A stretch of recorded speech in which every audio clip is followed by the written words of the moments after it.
there is nothing worse than when a guy comes up to you and is like, yeah, I could beat you, yes, in beach volleyball. And I'm like, the F you could. Like, I played for 14 years of my life. Like, there is nothing more annoying than when a guy says that. And I know Z and I get that all the time. Oh, yeah. Like, oh, yeah. Either, like, they're just stupid or it's just a bad way of flirting. Like, either way, it's just... I'm Maddie. I'm Z, Azhani. It girls. Maddie Berezowitz and Azhani Tealer. I'm Lit Girl. Podcast with a couple It Girls. Yes, ma'am. I'm Lit Girl. Podcast with a couple It Girls. Lit Girl. Lit Girl. Podcast with a couple. What's up, guys, and welcome back to another episode of the It Girls podcast with Brez and Z, and we have a really special guest today, Miss Lauren Barnes. Lauren, what's going on? Nothing much. I'm pumped to be here. Thanks for having me. We were so excited to have you, Lauren, and to give like the audience some background. Lauren and I, ironically, work at the same company. It's a big company, but it's not like Fortune 500 by any means. And when it was my first week, and I got an email in my inbox, and it said like, "Hey, Maddie, like I work at Sting, and I know someone who knows you. I also work at Baird. I played at Wisconsin," and I like sent it to my family. And like, she thinks I don't know who she is. Like, I've been following her.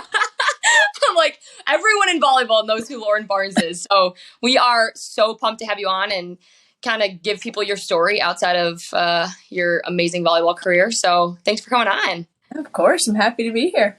So start us off by telling us a little bit about like where you're from, how you grew up. I always like love hearing these parts of people's stories because I think like where we grew up and how we grew up determines so much about who we are. And like, not to steal your thunder, but Lauren has, what is it, five sisters and one brother, or six sisters? Yes, 5 sisters and a brother, 6 siblings. Okay, so 6 siblings. Grew up in northern Chicago suburbs. Played at First Alliance with Dana Retke, right? Yes, for a year. Okay, for a year. Yeah, I saw that, and me and Z were both like, wait, we had no idea. So anyways, just tell us how you were raised, how it kind of made you the woman you are today. Yeah, for sure. So, like Maddie said, one of 7. I have 6 siblings. I'm actually the 3rd oldest. So I have an older sister, an older brother, and then 4 younger sisters. But growing up, I mean, it was like organized chaos. My parents, they're saints. They're amazing. Don't know how they did it, but they did it. And now the youngest is a freshman in high school. The oldest just had her first kid. So now we all just worship the ground our niece walks on. Yeah. Kind of awesome. But growing up, it was, I don't know, we had a lot going on at all times, but I always looked up to my older sister. She was kind of like the coolest person ever to me. I don't know, she played volleyball and I wanted to play volleyball, and I don't know, she was so good at volleyball. She won state championships. I think she won 2. She got to go play Division I level. So she always motivated me and she always looked out for us and all that. And then, like I said, my parents were saints. They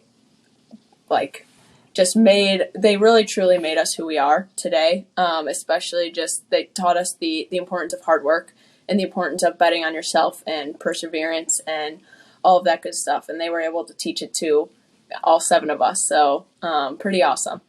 Crazy. And so your older sister played at Marquette, right? Mm-hmm. Right. And, okay, Z, I don't think I told you this. Maybe I did, Z, but you live with your sister now, right? And her baby? Yes, I do. Yeah, you did tell me that. Because I was going through the family pictures on your Instagram, and I was like, there's one picture where your older sister's husband's in it, and I was like, okay, there's 2 brothers, there's 4 sisters, and I was like, wait, no. And then she was like, no, she lives with that sister. It was crazy. But yes, you did tell me that. I live with my brother-in-law in Milwaukee. New to the area, I didn't really have friends moving here. I've since kind of met some friends. Shout out to Maddie as well. But I was like, I might as well save some money. I'll get to be the cool aunt. My niece just turned 1, so my siblings are always like, you're the favorite aunt. It's not fair. Well, you have to live with her. I think there probably not like a more spoiled niece in the world than having 6 aunts. 5 aunts? Crazy. Regardless, it's crazy. Yep, we love her. And like the girl clothes, guys, oh my gosh, they're so cute. You want to buy them all, and then she grows out of them in like a month, and you're like, well, now we need to buy more. Take all of our money. Take it all. So you can have it all. And then your brother-in-law is the head lacrosse coach at Marquette, right? For men. Assistant, but yes. Assistant. What an awesome family. And then another thing, so your older sister played at Marquette, and then your younger sister currently plays at Illinois, right? Yep, correct. Yep. Do your other sisters play? Like, I know the baby's a baby, but do the other ones play? So my one that was in between me and my sister at Illinois, she played for a little bit at St. Mary's College in Indiana, which is right by Notre Dame. So that was D3. But then she was like, I just kind of want to do club. She likes the social scene, and she kind of was like, club is just as fun. So Totally. And just as competitive. So she decided to do that. And then the one under the one at Illinois, so the second to youngest, second to last, is she's actually just going to Marquette. She didn't want to play volleyball. She wanted to go into nursing, and she just knew she wouldn't be able to balance the two. So they'll be in Milwaukee area, but she's going to school for nursing. So. Oh, that's awesome. Wait, is she a freshman, Lauren? Or is she going? Yes. Oh my gosh. So is my sister, as you know. That's awesome. That is cool. So you talked about your brother-in-law, and some things that like don't really like make sense in my head are like sports like lacrosse and hockey being like popular at all. And you played hockey growing up, and talk kind of about how that changed your volleyball game, why you decided not to play it anymore. Yeah, for sure. I think hockey, probably the number one thing is it made me as kind of tough and gritty as I kind of was on the court. I don't know. I like when you're out on the ice I played with boys until I don't even know, I was like 12 or 13. So like playing with boys and just getting knocked around, you kind of just have to be tough, especially when you're the smallest one out there. Still small today, was always small growing up. But it kind of just made like you tough. You hit the ground like a billion times in volleyball. You just get back up, you do it again, and over again. So that was definitely a part of it, but it also helped me with kind of seeing the game. In hockey, you have to be able to see the ice. I was a forward, so transitioning to volleyball was a little different that I was on defense, but you still had to you had to play defense in hockey, but it also just had to be aware of everything going on. You had to be aware of the other 5 players on the ice, or 6, including the goalie, but also like your 5 on your side. So it kind of helped being able to see multiple things at a time in volleyball, because as you both know, if you get locked in just on the ball or just on one thing, the play's already over. It's done. Yeah. So you can't really contribute much. So it definitely helped with that as well.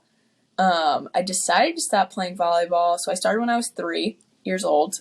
I also thought my brother was the coolest person in the world, wanted to be just like him when I was really young. So he was doing hockey, so I had to do hockey. I started when I was young, when I was 3, got to start playing with him. And then I decided after my freshman year, when I was balancing club hockey, club volleyball, and high school volleyball, I was like, I don't do this anymore. There was like, I would go from high school practice, and then we'd run hills for conditioning in high school, and then I'd go to hockey practice where we'd condition, and then we'd get on the ice, and it was just like, it was basically 4 practices in a day, and it was just becoming too much. And then obviously kind of, as you get older, you want to focus on one thing and get really good at one thing. So I knew I'd have to decide one or the other. And then volleyball it has so many more opportunities than hockey. And I actually listened to your podcast with Cammie, obviously. I had to listen to the Badger representative as well. But she's the GOAT. She is the GOAT. Yeah, you guys kind of learned there's not as many opportunities in hockey. So I was like, let's go this route. There's so much more like opportunity to play at the Division I level. That's what I really wanted to try to do. So I kind of put hockey aside and stuck with volleyball. And it worked out. Obviously. And I have a question. So you talked about in hockey, you were kind of in a position where you're able to score a lot, I would assume, with the forward. Yes. And in volleyball, you're in a position where you touch the ball often, but not in a way to score. And I think about this when I watch football a lot. It's like these offensive, defensive linemen, like, how is this fun for them? Like, they're just running around hitting people, and they don't ever touch the ball. They don't score. Talk about, like, now you're on the side. You were on a side where you don't really get to be a part of that part of the game anymore. Right. That's actually a great question. And when I always played hockey, like my coaches always would tell me I needed to shoot more. I've always been the person that likes to set people up. So I think it actually translates pretty well to my volleyball position. Yeah. I was constantly being told, you need to shoot, you need to shoot, you need to shoot. Stop looking for like the perfect pass or whatever. So it was a little bit of an easier transition for me, but being in college, I don't know. Maddie, you might relate, but I liked to just be everyone's hype woman. I like to let everyone else do the hard work. I I would say my work was not easy by any means, but you kind of get the first touch and then you just get to hype everyone up and kind of have their backs. That's kind of what I like to do. I like to be behind the scenes and things, and just kind of let everyone else do the hard and kind of real dirty work and score. Totally. You bros are so humble. Most of them. So, okay, first of all, going back to what you briefed on, starting at age 3, that, I feel like there's like very few sports that start young. Hockey's one of them. Soccer, obviously, that's like the ultimate baby sport. Gymnastics. Yeah. Dance, I feel like too. What'd you say? I feel like dance too. Dance. Yeah. I can hardly skate, like, and I'm like 22. Can't even imagine a 3-year-old on ice skates. Yeah. Honestly, in my head, like, I know people start walking before the age of 3, but when I read that, I was like, did you know how to walk? Like, I don't really know. I mean, it's a slow process. You go out there with like your little push thing that you have to like balance on, or you're like a baby deer. Boards, but that's crazy. By that time, my brother had already been playing for 2 years, so I was like, let's go. It's time to go. Did he play in college, Lauren? He played club. He actually played at Marquette. Cool. Okay, cool. Oh. Yeah, and obviously, like, honestly, you talked about Cammie's episode, talking about how there's not as much opportunity, but even for men, like, there's just not as many opportunities out there for hockey as there are for other sports. But okay, so transitioning away from hockey, going back to the sport that you actually played and like made a career out of. How and when did you choose to go to Minnesota? And talk about that decision, and then we'll get into the Wisconsin decision after that. For sure. So I first sent out emails and kind of like started diving into college searching, I think AAUs of my sophomore year. So what's that, June-ish? Yeah. My dad was like, okay, if you want to get serious about it, let's just at least get your name out there. I was like, okay, sounds good. So I sent out a bunch of emails, and I didn't get a lot of responses actually. So at that time I was on the second team, and like, as you guys played club, like second team don't really get that much love. At least not by like the big schools that you really want to go to. And at the time I was like, I want to try to play as high at a level as I can. So didn't get many responses, got a lot of kind of generic, just, yeah, I guess we have a walk-on position for you, but like, we'll see. 17's year then was the first year I made the top team. So I was kind of pumped about that, especially being on Dana Recke's team. Like, the coaches are coming to see her. She's already committed at that point, but everyone still wanted to watch her. So I was like, okay, this is kind of cool. Like, coaches are starting to watch. And that's kind of when I started the conversation with Minnesota. They were one of the first emails. Like one of the first schools I emailed as well. Like, and the list was long. So, but they kind of responded that same kind of like, yeah, well, we have a walk-on position for you. And then junior year, like I said, they kind of started watching. We kind of had more conversations. And then I think going into senior year is when I actually committed. Maybe I had already started my senior year of high school. Wow. But it's kind of like the same thing. Not many colleges had really watched me, so they were all kind of walk-on positions. I got a walk-on offer, and I was like, I cannot turn down the Big Ten. I just can't. I'm going there, and I'm like, let's see what happens. Oh my gosh. Wait, okay. I'm kind of jaw on the floor, and Z knows exactly why. Okay, wait, a couple things. Our stories are similar. I was on the twos team too at Sting, and that to this day was like probably like one of the hardest days of my life when they put me on the twos team. I was like, I wanted to play for the biggest school ever, and you were similar in that situation. And yeah, Kentucky was like all that was on my list. When they offered, I'm like, other people still ask me with Z, they'll be like, so what other schools were you guys talking to? And I look at Z and I'm like, bro, you gotta go. Like, I got Yes, that's what a lot of people ask. And believe it or not, I started on the fours team Shut up. I was on the fours team like 2 years in a row. And then I bumped up, they kind of just like, then I quit hockey so then I could focus on one because I was missing a lot. So I was on the fours team a lot, but also new to a club. So I was there for 2 years and then got bumped up to the second team once I was able to focus on one sport. And then I think that was 2 years. And then I finally made the top team my 17th year, which opened up some doors for me, which was great. That's freaking dope. That is so okay. So then, plot twist, you had another Big Ten school interested in you.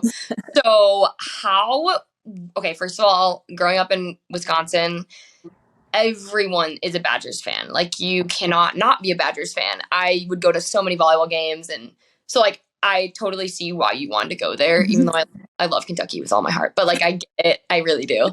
So talk about that decision, and like what do you think separates Wisconsin from, you know, the other 200 schools in the country?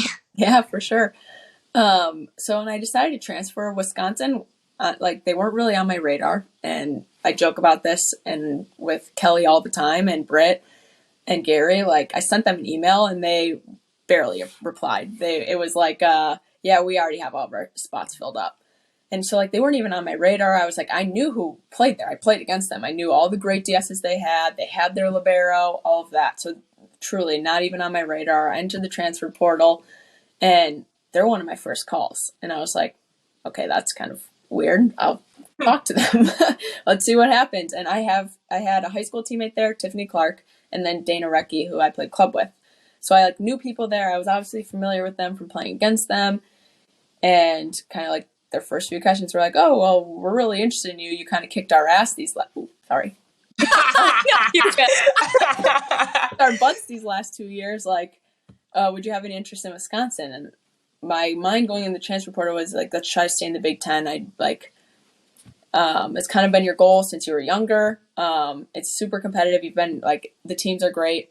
And so I was like, yeah, of course. So I went on a visit there, and I absolutely fell in love. Obviously, I knew two of the girls. They made me feel right at home, but even like the rest of the team, the culture was amazing. I went in, I watched a practice. I got to talk to a lot of the girls, and it was like, they're going in to do extra reps for like, because they wanted to get better, and because like they wanted to be the best for their teammates. And that was actually like a foreign concept to me from my first 2 years. Like, you'd go in a little bit early to practice and get extra reps, but like it was never like outside of practice. And like that was serious, like that caught my attention. Plus the girls being like so welcoming to like the enemy.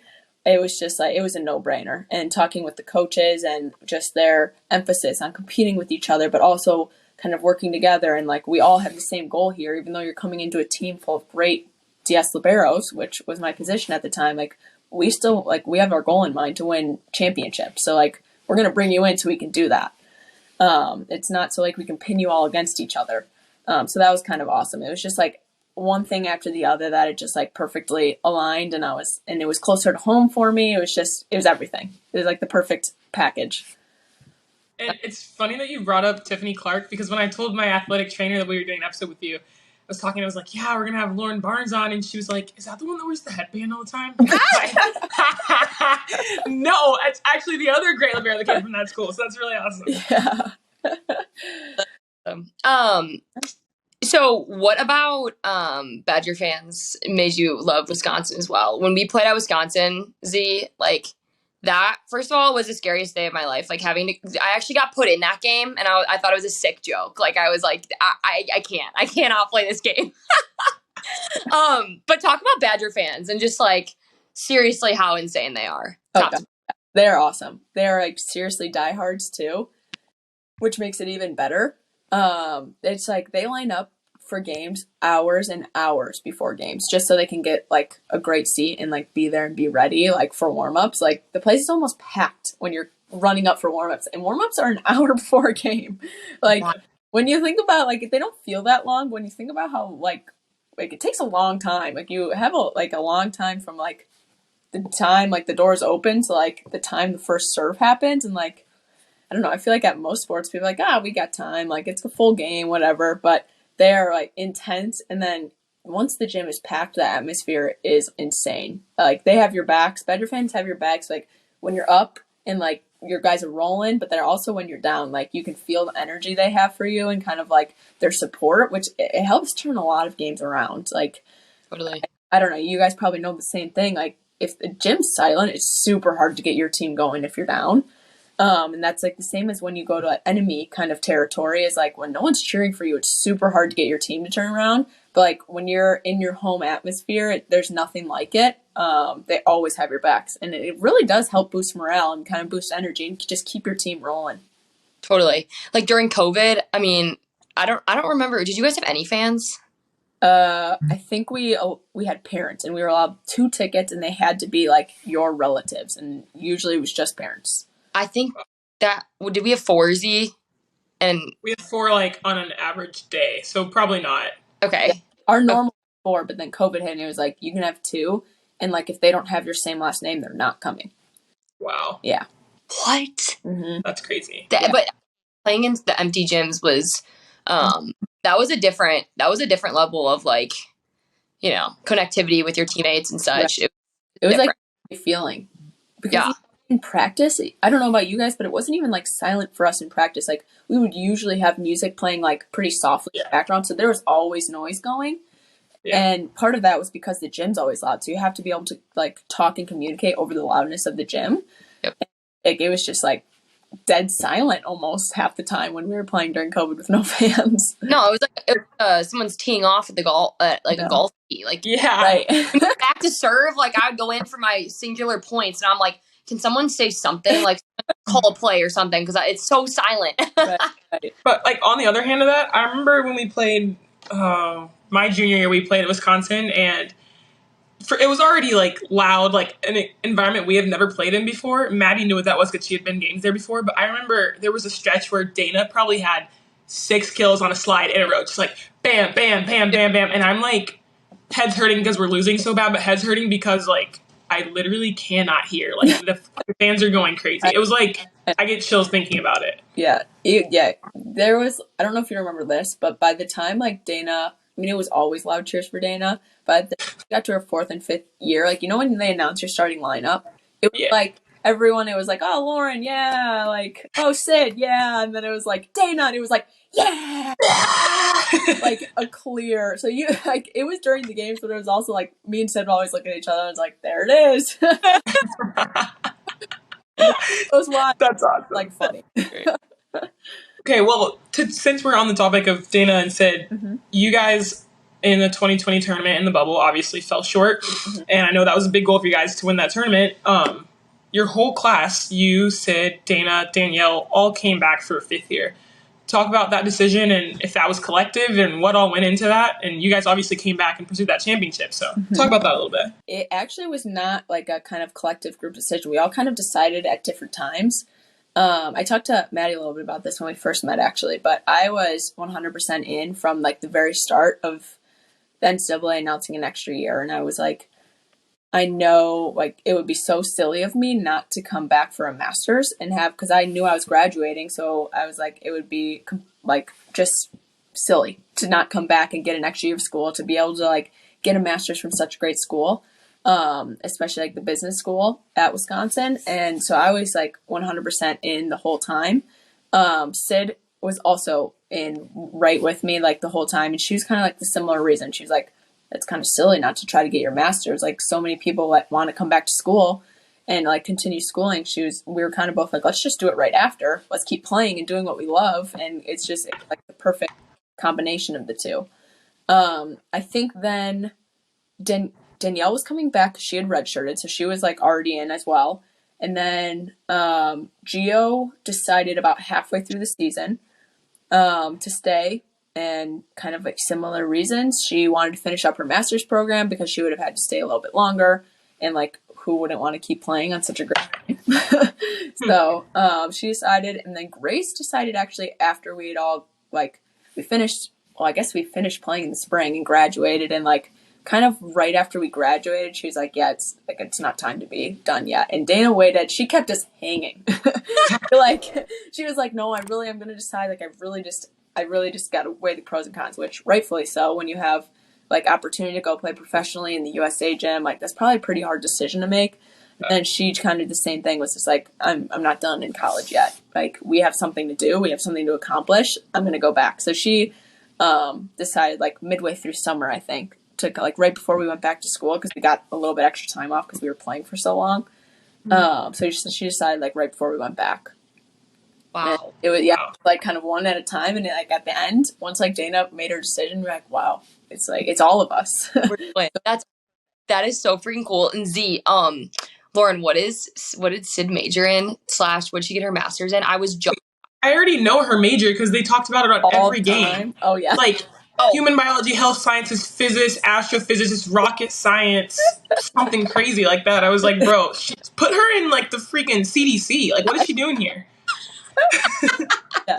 Yes, she is like scary smart, and I roomed with her, so I even like I would see her kind of study habits, her like work ethic in school. Not that I'm not doubting my own work ethics. I have a good work ethic, but it's just like it's insane. And she kind of, I don't know. I swear she has a photographic memory. She claims she doesn't. I swear she does. She could read over her notes like 3 times, go into a test, and be like, "Oh, that was really hard," and come back and be like, "Yeah, I got an A on it." And I'm like, that sounds familiar. You're the person I hate. That's literally Maddie Berezowitz. She'll study for a week and then take the test and be like, God, I definitely failed that. It's like, you know, on Canvas where it's like high, median, low. She's the high every time. Ruins the every single time. That's her. I knew you were gonna say that, Z. No, and then the other thing, Gia came back and she had like 6 torn ACLs. Oh yeah, I know. And she re-tore her ACL and played on the torn ACL all year. I mean, good grief. When I heard about that, I was like, speaking of toughness, that's baller. I know. Yeah. That's insane. Yep. Well, okay, you talked a little bit about professional and data and all that kind of stuff. Mm-hmm. Playing, and if we haven't like hammered this away yet, like Lauren Barnes was like the best libero in the country for 3 years. Not to like toot your horn or whatever. I am, but that's exactly what I'm trying to do. You were the best libero in the country for a really long time, but playing professional volleyball overseas as a libero, especially in American libero, is extremely challenging. Teams take like American right sides, outsides, all these things, but not bros.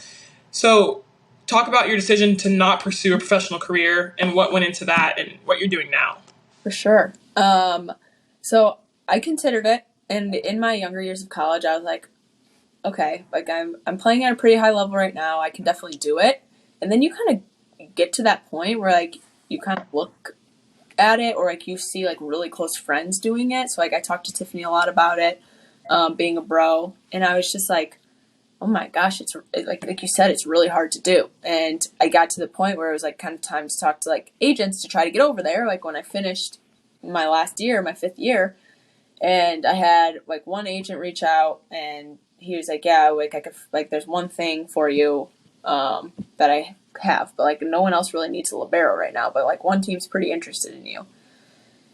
And I was like, okay. And I was, I thought about it, and I was like, I don't think I want to go to Europe.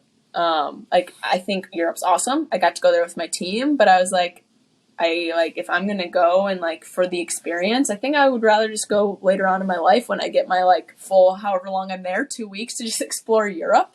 Yeah. I know that's like an aspect that a lot of people like, but I was like, I can do that later on in life if I want to go again. And I've gotten to do it now. So that was kind of like, I put that part aside. I was like, okay, what about the volleyball part? And it just come off a national championship win. And I was like that's the high, like you can end on like the highest note. And I was very okay with that note. I was like, you did what you came to college to do. You won Big Ten, you won national championship. So like, if all else fails, like you did that good. So like, I felt fulfilled in the volleyball world. And I was like, I don't know, it just going over there was so little opportunity, and it's not talked about enough, but so little pay. Oh my gosh. So hard to make a living for liberos. It was like, I was being offered, I think, $20,000 for a 9-month season. Like, That is crazy. And it just like, I completely, like, I'm in awe of the people that are able to do that and that do that just because they love the sport of volleyball so much. But I was ready to kind of put it aside and like kind of close that chapter of my life. And I majored in finance, so I went to the business school, and I wanted to get in the business world. And then I got my master's in business analytics. So I was like, I want to see what I can do here. I'd only had a year with like actual kind of data and analytics and stuff. And I was like, this is within a year has grabbed my attention so much. So I really wanted to see where I could go with that. And I always knew, my parents kind of always prepared me. They're great. They were like, volleyball ends, so you need to be ready for like the next step. And the next step for me was kind of nerdy to say, but it was like data. I was like, this is super cool. I've really enjoyed my program. Let's see where I can go. So I found myself in Milwaukee, and I'm currently working as a data and analytics engineer. And I love it. I've been at my company a little bit over a year now. I am absolutely in love with Milwaukee. I love my job. I've learned so much. I already have so much responsibility. My team I work with is awesome. So it's just like I am 100% confident that I made the correct decision to kind of put volleyball aside and just step away and really see where I can go next in my life. That's really cool. And I think, and I've talked to some of my friends that were really, really, really, really, really, really good in college and that pursued professional career, and then they finish and everyone's like, oh, it's a shame you're not doing it anymore because of what a high level they do. And it's kind of hard to like not feed into that yourself when everyone knows like how good you were, but that's like not what you want to do. So I'm sure that was really challenging. Yes, it is. It's like you're trying to weigh like the pros and cons of like, I can do this and I want to show myself and others I can do this. But I was like, I also like, I'm good at what I've done and I want to see what I can do now in like the next my life. So I've done school, I've kind of done volleyball, and now let's see like, can you survive in the real world? Can you do your next like a big girl job? Let's see what happens. So pretty happy with where I'm at, and I feel like I've learned a lot. Like I said, love my job, so I'm happy with where I'm at right now. Lauren, talked about this at coffee, but that is like me to a T as well. Like I just felt like I had hit the highest level, or I hit my peak in volleyball, and I still love the sport. And I know you love the sport, and you're still like coaching lessons and helping at staying. But we also talked about PVF and League One and all of these leagues coming to America as well. And I think all of us can agree, like there is nothing better for the sport than there to be a professional league in America. And I think it's like there's more and more media attention around it. Like, you know, all of our best friends, or a lot of our best friends, are all playing, which is so cool. But talk about that a little bit. Like, how do you see that playing out in the next 5 to 10 years? You have like your best friends are playing, so we all have insights on it as well. But what do you think that's gonna do for the sport? Oh gosh, huge things, great things. I think it's just going to continue to call attention to how awesome it is. I feel like the college game's already done that. Like we're not done by any means of like growing the sport, but like I have had so many people tell me like I watched one game and now I can't stop watching. Like like friends, like family friends of mine, they started watching like in the playoffs, and they're like, I watched in the playoffs your kind of like, I don't know what it was, a junior year, and then I watched every single game of yours from there on out. Like one game gets people hooked. And I think that's going to be the same for professional volleyball, like kind of the same thing. Like once people start to watch, it's not going anywhere. It's just going to keep going up, which is great. And like, I will say the one thing I wish that they kind of were doing was allowing people to work and play, which they do. But at the same time, it's got to be a flexible job schedule. So for the finance people, me and Maddie, it doesn't work out because during the market hours. But so I see it going big places. I wish I could kind of have tried to help it grow and get started and kick off. But like I said, I'm pretty happy with where I am. I'm happy hanging up the court shoes, and I'm excited to watch kind of what our teammates can do and how they can help it grow. No doubt. And I think it's just important for us to be like, even though we're not going to be the ones playing, like promoting it, we need to be watching it. We need to be going to see them play. Like we need to be posting on our social medias. Like everything that might seem small, like we have a platform, all of us meaning like everyone that's retired playing. So I'm excited, but ultimately it comes down to money and who's willing to put their money where their mouth is. So I hope that in that regard, like we can get some serious funding and make something crazy happen. I hope so too. It's huge to see other like professional athletes backing it right now. That's what we need. Totally. It shows that like other people know, like saying it's a real sport is silly, but like it's a real sport that can be successful, and like it's fun to watch. It's like it's a hard sport to play. I don't know how many times I've heard like volleyball's easy, and then they play and they're like volleyball's not easy, and I'm like yeah. And it's fun, and it's like it's a hard game to understand and to like learn. So like part of that is like the thing that pulls people in. Totally. Z. And you hear like, sorry, what are you gonna say? We're gonna say the same thing. Go ahead. I know. No, I don't think we are, but I'm gonna go ahead. You hear like Holly Rowe all the time, like tweeting, like if you build it, they're gonna come. That is exactly what she was gonna say. But if you build it, people will come. And a few weeks ago, the USA team played in Arlington, which is my hometown. And my mom, of course, all her friends go because they're junkies for volleyball. And she said the atmosphere was incredible, and like people here like care about it. It's just there's no market for it yet. Right. So once that kind of thing happens, like it's just gonna boom. Oh, 100%.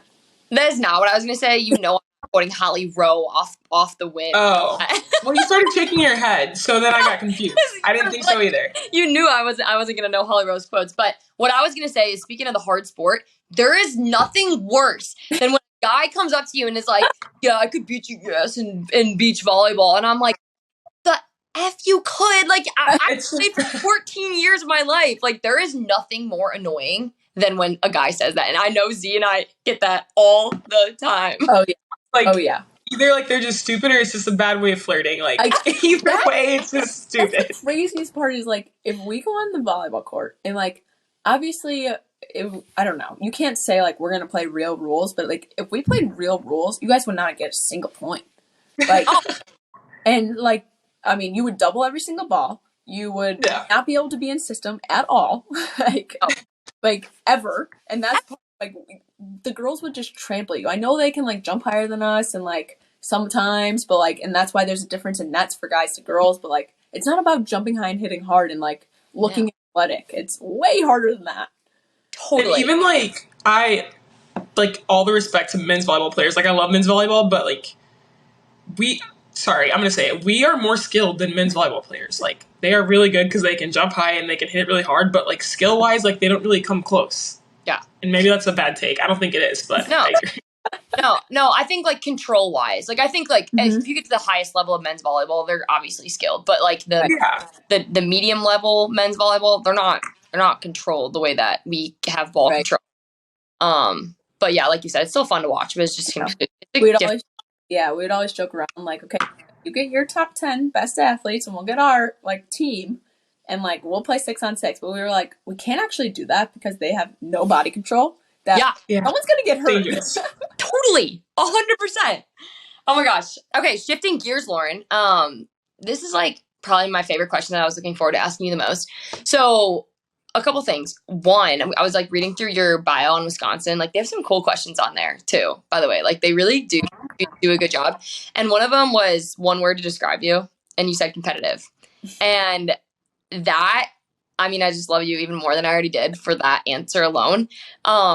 Like Z and I like take pride and we're probably like two of the most competitive people like you'll ever meet. And so you're the third in that group right there.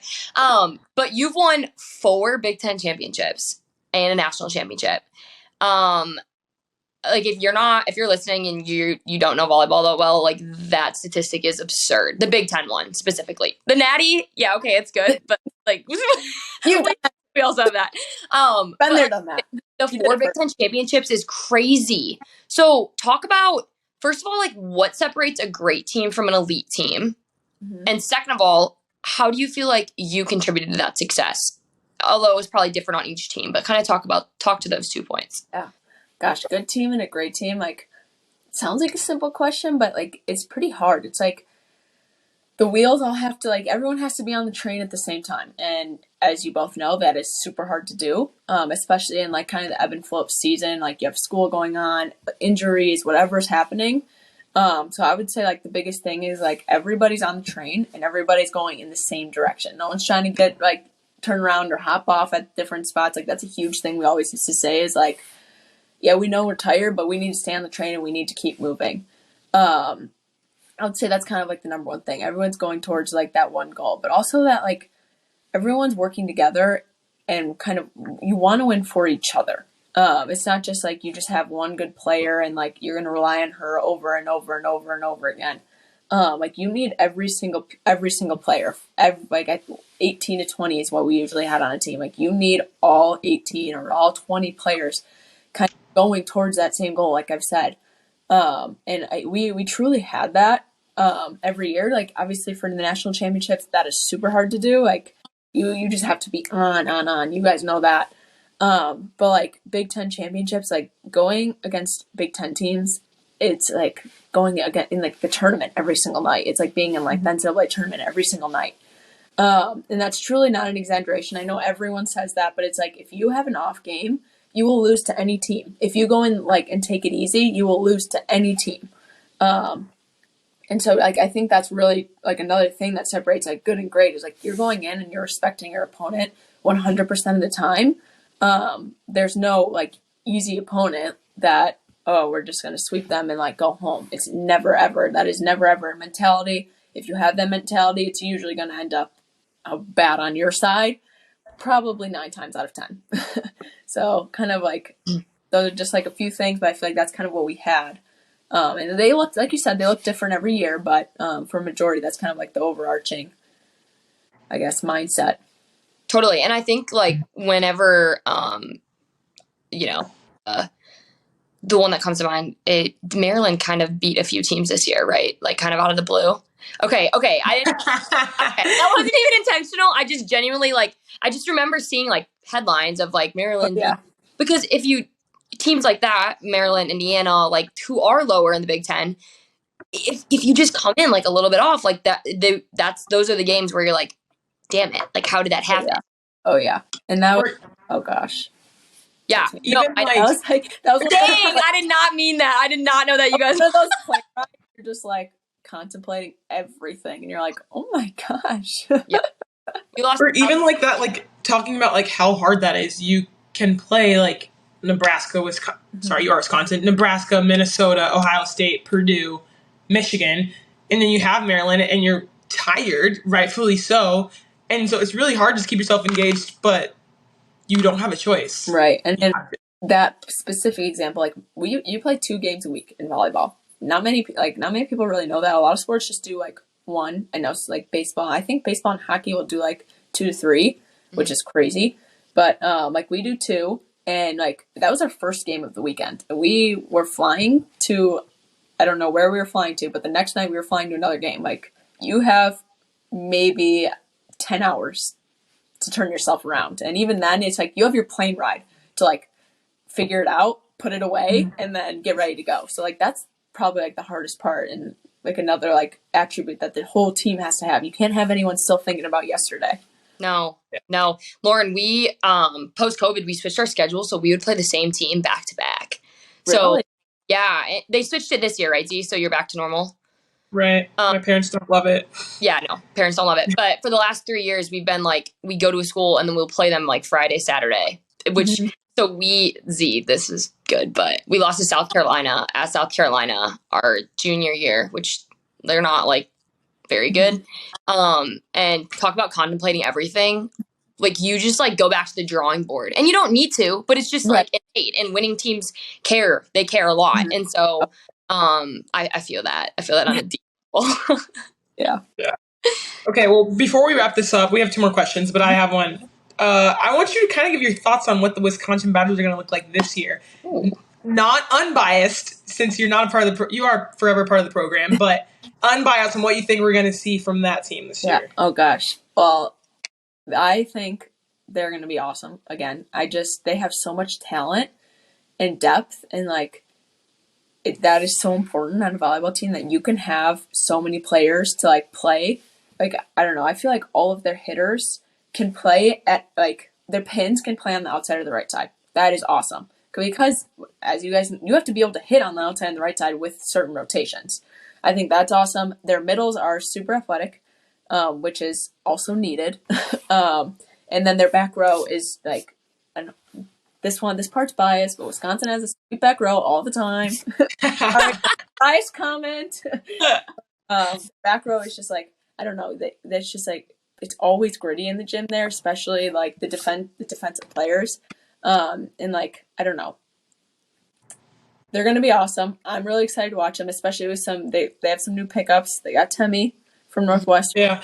I've always been a huge fan of her. She's insane. Playing against her was always so fun. Like, we literally scout her. I can say this now because she's on our side of the net. I'm biased again. Totally. We literally scout her, and they'd be like, okay, Lauren, don't go, and just stand on the 10-foot line and dig the ball. Like, just stand there. That was like the one place they had me go because she's that good. She could just like pound it under like our 6'8", 6'9" middles, and that's where we defended. Dude, I remember playing Temmie in club. She played for some team out of Chicago, I don't know. And after every time I played her, I'm like, where the heck is that girl going to school? And they're like, she's going Northwestern. I'm like, Don't say. Oh yeah. yeah, Jesus. Super excited to watch everyone, but I just think they're going to be awesome again. They have 2 really great setters coming back this year. the 6'2" is awesome for them because, as I've said, they have so many good hitters that like you get them all on the court with the 6'2", which is, I don't know that they're running a 6'2", but I assume same thing as last year. So that, yeah, I just think that's like an awesome benefit. But then also like just so much depth, like so many good passers, so many good hitters, like they have their great setters. It's just like, oh my gosh, like the scrimmages in the gym, at least when I was there, and I can only imagine they're even better now because they've continued to grow. They were like real life games. Like it wasn't like one side's crushing on the other side. It was like we mixed it up and did everything, and it was like a match every night. We had to call it at a certain point because we were just like going back and forth. That is awesome. That's awesome. That sounds like our gym too, and that's like my favorite part of college volleyball. Probably is just the level of competition in the gym. But I think Lauren, the best part about being done is honestly trying to like guess who's Kelly putting out there, who's Craig putting out in the lineup. Oh yeah, come August. So 100%. Like obviously, I get the insight from Z of like how girls are performing, and I'm always like, dude, it'd be tough to be a coach. It will be tough. Coach. I know, and then you see one thing happen, and you're like, okay, that makes sense, but like I kind of wanted this to happen, and you're like, well, it didn't happen. Totally. Okay, Lauren, our favorite question ever, and it's something we ask all of our guests is, what is the best piece of advice you have for any of the winning women that would be listening? Yeah, my number one thing is always bet on yourself. That has that has brought me to great places in my life, kind of from the start. We talked about I played hockey. I decided choosing volleyball, like kind of betting on myself in the volleyball world. I went to college. I decided to transfer. I bet on myself to try to find a place that was a better fit for me. That worked out. Kind of like now I bet on myself going to the work world rather than staying volleyball. Like also working out right now. So like I just really like always bet on yourself and always have faith in yourself and have that perseverance and that work ethic to kind of bring yourself to great places. Bring your people in around you with you. You're not going anywhere by yourself, but like don't forget to take care of yourself. And like I've said it a billion times in the last 20 seconds, but really do bet on yourself and use your people around you to go with you and to help lift you up. I love it. We both said I love it. Both said it. Go ahead, Z. No, you got it. Oh, I was just going to say thank you so much. This was such a blessing. And, we know that Wisconsin loves their people probably more than beer and cheese, which is kind of crazy. So I'm just pumped. I feel like the Wisconsin community is going to just love this episode and love learning more about you and more about the program and everything it is. So thank you. Well, I'm loving listening to you guys. Admittedly, I don't think I really knew about your podcast until I met Maddie. And I listened to a few of them, and now I'm really excited to listen to the rest.